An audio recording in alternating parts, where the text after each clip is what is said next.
बिस्मिल्लाहिर्रहमानिर्रहीम, अस्सलाम वालेकुम नाज़रीन। आप यूट्यूब चैनल देख रहे हैं, मैं इमरान खान हूँ। यहाँ मेरे पास कुछ खबरें हैं, आपके साथ शेयर कर देते हैं। और ये खबरें मैं रिकॉर्ड करवा रहा हूँ आपके लिए ईद के तीसरे दिन की सुबह के लिए। अच्छा, इसमें इमरान खान साहब के निकाले जाने पर कौन कौन खुश हुआ, ये डिबेट चल रही है पाकिस्तान में। इसका कुछ हिस्सा जो है वो इमरान खान साहब ने खुद भी बताया कि जब मुझे मेरे ओहदे से हटाया गया और पाकिस्तान में रजीम चेंज ऑपरेशन मुकम्मल हुआ तो उसके ऊपर कौन कौन लोग खुश हुए। ये तो इमरान खान साहब कह रहे हैं, इससे पहले हम आपको शवाहिद के साथ बता चुके हैं कि कहाँ कहाँ पे सेलिब्रेशंस हुई थी। नंबर एक तो भारतीय मीडिया ने बहुत सेलिब्रेट किया था, वो बहुत खुश थे इमरान खान साहब को निकाले जाने पर। और वो उससे पहले भी, जब उनको निकाला जा रहा था उस वक्त भी, और जब निकाले गए उस वक्त भी इमरान खान साहब के सख्त नाक़िद थे, उनके बहुत ख़िलाफ़ थे। जब इमरान खान को निकाल दिया गया तो वहाँ पर बहुत सेलिब्रेशन थी। तौहीन रसालत करने वाले, दुनिया में जो शायर इस्लाम का मजाक उड़ाते हैं, जो इस्लाम की तौहीन करते हैं, नाउज़ुबिल्लाह, वो जो लोग हैं वो लोग बहुत खुश दिखाई दिए। उनमें से कुछ ने ट्वीट्स किए, एक ने तो मुझे भी ट्वीट टैग कर दिया था। और ये वो लोग थे जो बहुत खुश हुए और उन्होंने सेलिब्रेट किया इमरान खान साहब को निकाले जाने पर, और उसके शवाहिद मौजूद हैं। इस्लामोफोबिया फैलाने वाले जो लोग थे और कुव्वतें थीं, उन्होंने भी इसको सेलिब्रेट किया। यानी शहबाज शरीफ ने मैक्रोन को, जो सदर था फ्रांस का, जब नबी करीम सल्लल्लाहु अलैहि वसल्लम की शान में गुस्ताखी की गई सरकारी सतह के ऊपर, और ये इसी का फ़ैसला था मैक्रोन का, तो उसको वापस आने पे शहबाज शरीफ साहब ने बहुत अप्रिशिएट किया और ये कहा कि मैं इंतज़ार कर रहा हूँ शिद्दत से कि आपके साथ मिलकर काम करना चाहता हूँ। तो एक तरफ ये शहबाज शरीफ है, दूसरी तरफ वो इमरान खान है जिसने उस आदमी पे तनकीद की थी और उसको लेटर्स लिखकर ये कहा था कि जो आप कर रहे हैं वो दुरुस्त नहीं है। मगरबी कुव्वतें वो तमाम जो मशरिक को आगे बढ़ता हुआ नहीं देखना चाहती, जो सी पैक के ख़िलाफ़ हैं, और यहाँ बनते हुए एक नए इत्तेहाद को जिससे इकॉनमी बेहतर हो सकती है इस खित्ते की, जो मगरबी ताकतें इसके ख़िलाफ़ हैं, उन्होंने सेलिब्रेट किया इमरान खान साहब को निकाला जाना। खुद इमरान खान साहब ने कहा कि इसराइल के अंदर खुशी मनाई गई मुझे निकाले जाने पर। पाकिस्तान में कौन कौन है जो इमरान खान के निकाले जाने पर खुश हुआ? पाक फ़ौज को गालियां देने वाले तमाम लोग बहुत खुश हुए कि इमरान खान साहब को निकाला गया है, क्योंकि इमरान खान साहब की पार्टी वो वाहिद पार्टी थी इस वक्त जो पाक फ़ौज के दिफा के लिए खड़ी हो जाती थी।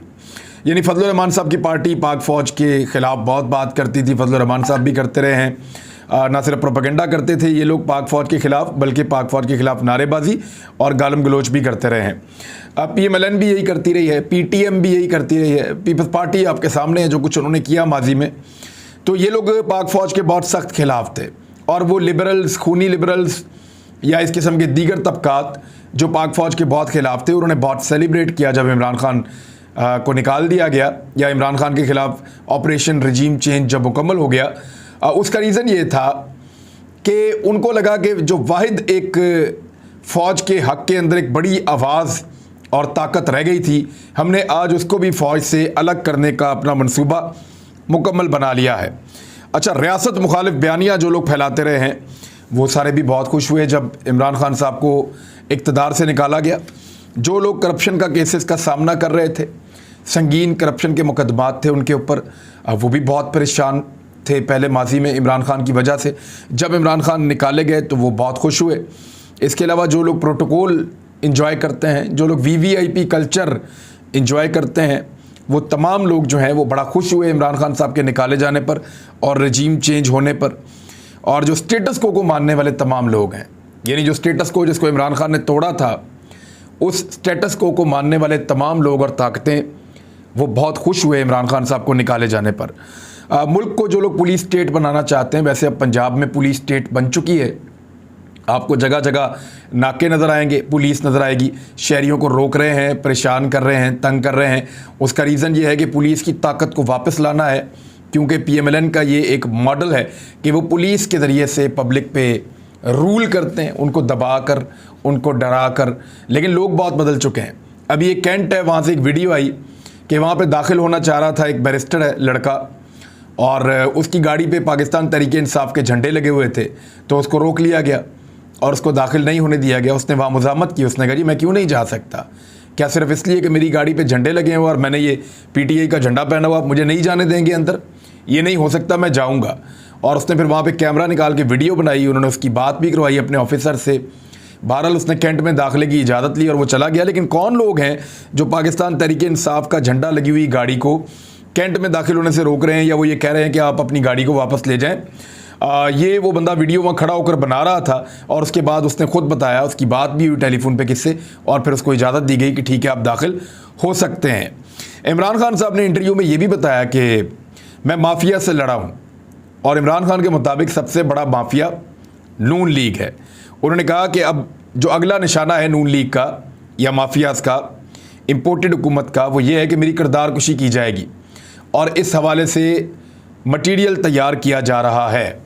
ये मटीरियल के बारे में मैंने इसी वीलॉग में आपको कुछ तफसीलात बतानी है। इमरान खान साहब की कुछ वीडियोज़ क्योंकि हासिल की गई हैं, और जहाँ से हासिल की गई हैं वहाँ से खबर निकल आई है, और इमरान खान साहब की इतनी सारी वीडियोज़ के डाटा की ज़रूरत क्या पड़ गई थी मौजूदा इम्पोर्टेड हुक्मरानों को, या वो लोग जो इसको तैयार कर रहे हैं उनको इतनी सारी वीडियोज़ की और इतने सारे डाटा की ज़रूरत क्यों पड़ गई थी। उन्होंने इमरान खान साहब की बहुत सारी ऑडियो हासिल की है, इमरान खान साहब की बहुत सारी वीडियो हासिल की है, और उससे वो क्या करने जा रहे हैं इसके ऊपर जो है वो मैं आपको आगे चलकर बताता हूँ। इमरान खान साहब ने ये भी बताया कि इलेक्ट्रॉनिक वोटिंग मशीन को ख़त्म कर देंगे ये, और ओवरसीज़ पाकिस्तानियों का जो वोट है वो भी इनका टारगेट है। और ये दो टारगेट, ये जो मौजूदा इम्पोर्टेड हुकूमत है उसको हर हाल में बजट से पहले मई में अचीव करना होंगे, क्योंकि मई अगर गुजर गया तो फिर जून के अंदर तो इमरान खान साहब हुकूमत तहलील करवा देंगे, और हुकूमत तहलील होने की सूरत में ये फिर कानून साजी नहीं कर सकेंगे, फिर इलेक्ट्रॉनिक वोटिंग मशीन भी रहेगी और ओवरसीज़ पाकिस्तानियों का वोट भी रहेगा, और फिर बहुत जल्दी जल्दी इलेक्शन कमीशन को ये करना पड़ेगा। एक्चुअली इमरान खान साहब का ये कहना है कि पाकिस्तान और अफवाज पाकिस्तान को कमज़ोर करना इन तमाम लोगों का मिशन था। जब उनका मिशन मुकम्मल हुआ तो उन्होंने इसको सेलिब्रेट किया और उन्होंने उसकी खुशियाँ मनाई हैं।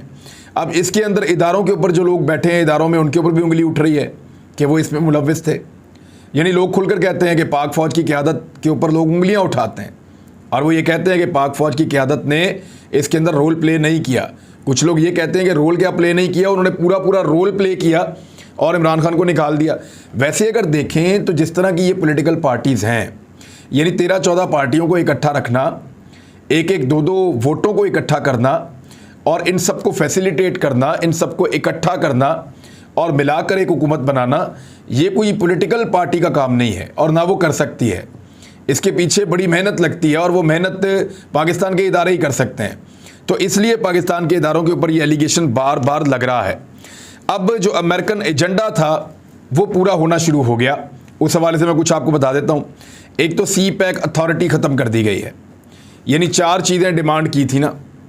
अभी जो एक अमेरिकन तजियाकार रेबेका ने जो बात की वो यही बात कह रही थी ना कि अमेरिका को पाकिस्तान से 4 चीज़ें चाहिए थी। इमरान खान को इन 4 चीज़ों के लिए निकाला गया। नंबर 1, चाइना से ताल्लुकात जो है उनको कम करे, रूस के साथ ताल्लुकात और मुआहदे जो हैं उनको मुनक़ता करे और ख़त्म करे, अमेरिकन मफादात का जो है वो तहफ़्फ़ुज़ करे, ये तीसरी और एक चौथी चीज़। तो इस तरह जो ये चीज़ें हैं इनको हासिल करना शुरू कर दिया है अमेरिका ने, और CPEC अथॉरिटी ख़त्म कर दी है पाकिस्तान ने कि CPEC को CPEC अथॉरिटी के बगैर आगे लेकर जाएंगे। गवादर में गुज़िश्ता 2 सालों में जितना काम हुआ है, मुझे गवादर के लोगों ने बताया कि उन्होंने गवादर की तारीख़ में पाकिस्तान बनने के बाद से लेकर अब तक कभी इतना काम होता हुआ नहीं देखा जो पिछले 2 सालों में हुआ है। अब इसकी रफ्तार को कम किया जाएगा। CPEC अथॉरिटी पहले ही ख़त्म कर दी गई है।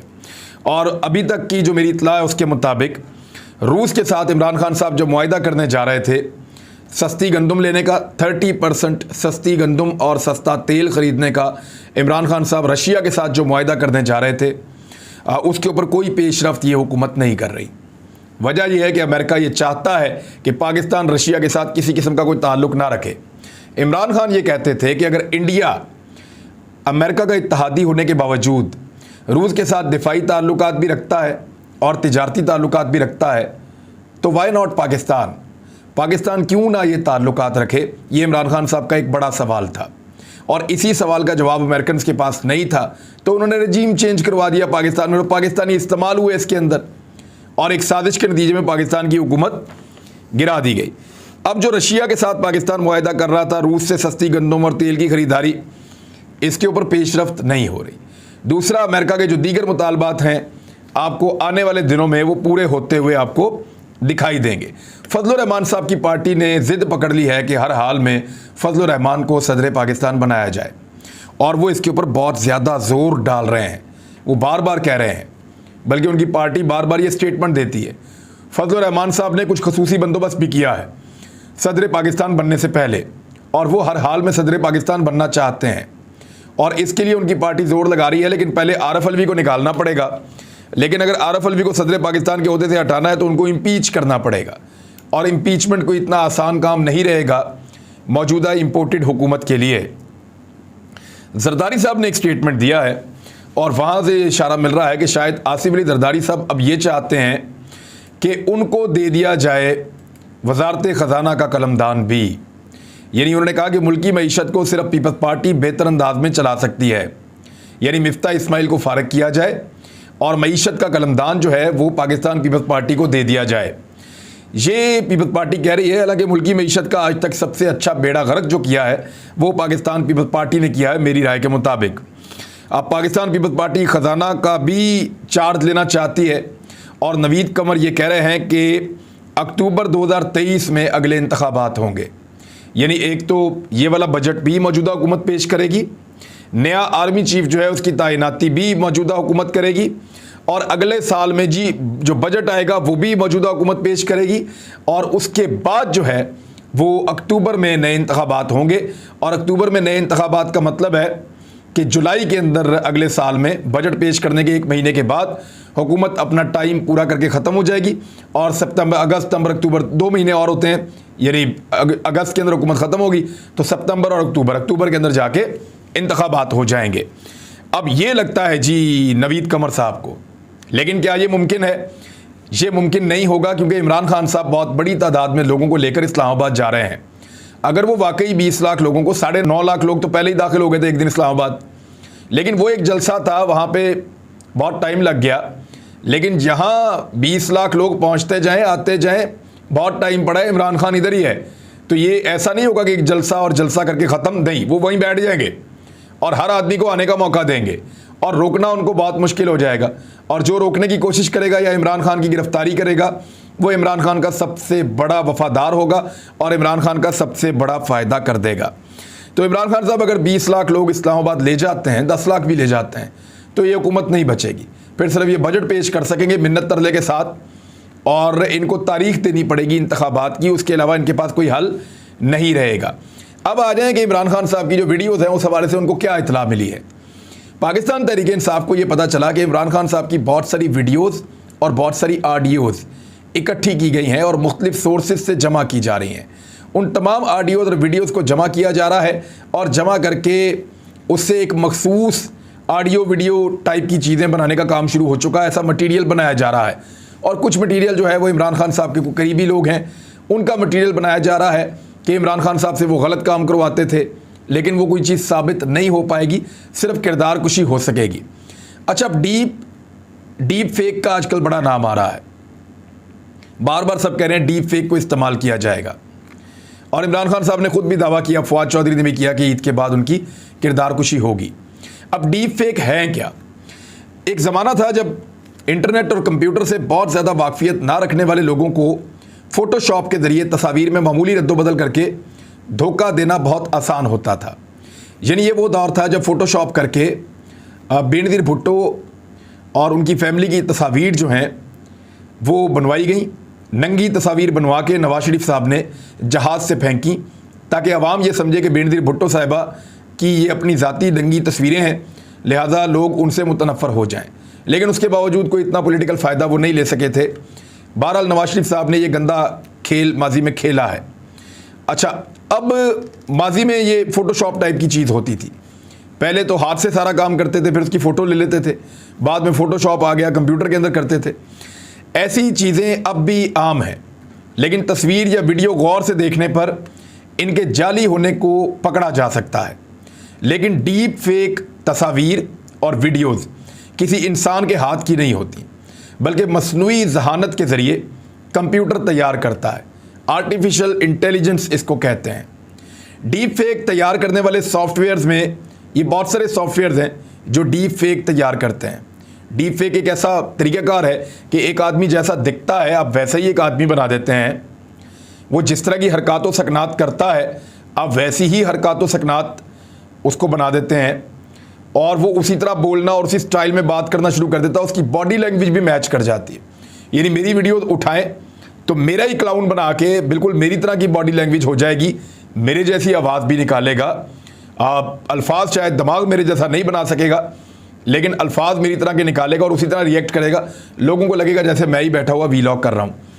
बहरहाल ये जो सॉफ्टवेयर हैं इनमें जितनी ज़्यादा मालूमात इनपुट की जाएंगी उनका नतीजा हकीकत से उतना ही करीब होगा। अब ज़्यादा मालूमात उसमें डालने के लिए ज़्यादा से ज़्यादा इमरान खान की वीडियोस और ऑडियोज़ इकट्ठी करके उसमें शामिल की जा रही हैं, लेकिन वो टेक्नोलॉजी ही क्या जिसका इस्तेमाल गलत ना हो। अब मशहूर शख्सियात को डीप फेक के ज़रिए यानी गंदी फिल्में बना लेते हैं मशहूर शख्सियात की, उनको फिर ब्लैकमेल किया जाता है। अदाकाराओं के साथ ये हो चुका है, अदाकारों के साथ ये हो चुका है कि उनको पता भी नहीं था और उनकी ब्लूप्रिंट किस्म की उनकी मूवीज़ बन गई और वो मार्केट में आ गई। उनको शो किया गया जी आपको ये दिखाएंगे हम, नहीं तो आप पैसा दें। तो लोगों को ऐसे ब्लैकमेल भी किया गया है। इस किस्म की वीडियोस बनाने के लिए आम तौर पर एक मखसूस सॉफ्टवेयर का इस्तेमाल किया जाता है। हालांकि लोगों की आम तस्वीर को जिनसी नौयत दे देना कोई नई बात नहीं है, लेकिन फिर भी किसी फ़ोटो एडिटिंग सॉफ्टवेयर के ज़रिए ऐसा करना मुश्किल और मेहनत तलब होता है, और गौर से देखने पर कहीं ना कहीं जाली तस्वीर या वीडियो पकड़ी जाती है, और वीडियो बनाने के लिए तो ये काम और भी ज़्यादा मुश्किल हो जाता है। लेकिन डीप फेक जो सॉफ्टवेयर्स हैं वो ये काम आसानी से कर लेते हैं। आप सॉफ्टवेयर को बहुत सारी मालूमात फराहम करते हैं, मसलन कि आपका हदफ कैसा दिखता है, बोलता कैसे है, बोलते वक्त इसकी बॉडी लैंग्वेज कैसी होती है, वो किस तरह की सूरत हाल में किस तरह का रद्द अमल देता है, वगैरह वगैरह। ये सारी चीज़ें जब आप बता देते हैं तो नतीजतन जो वीडियो सामने आती है वो हकीकत से नहायत करीब तर होती है। डीप फेक बनाने वाले सॉफ्टवेयर का इन्हिसार मशीन लर्निंग और आर्टिफिशियल इंटेलिजेंस के ऊपर होता है, और कई माहिरीन ने खबरदार किया है कि हम उस मकाम पर पहुंच गए हैं जहां डीप फेक और हकीकी वीडियोस में फ़र्क करना इंतहाई मुश्किल हो चुका है। यूनिवर्सिटी ऑफ सदर्न कैलिफोर्निया के प्रोफेसर हाउली ने BBC को बताया था कि हम उस नुक्ते पर पहुंच चुके हैं जहां आप डीप फेक और हकीकत में फ़र्क नहीं बता सकते। ये बहुत मुश्किल होता चला जा रहा है। ये बहुत बड़ा मसला है। बहुत सारे लोगों ने जो है वो इसको फेस किया है, ताहम सिर्फ सियासत और ब्लूप्रिंट टाइप की गंदी जो मूवीज़ हैं वही नहीं, इसका जो इस्तेमाल है वो दिफा में, मालियात में, मज़हब में, बहुत सारी और दीगर शोबों के अंदर भी इसका इस्तेमाल किया जाता है।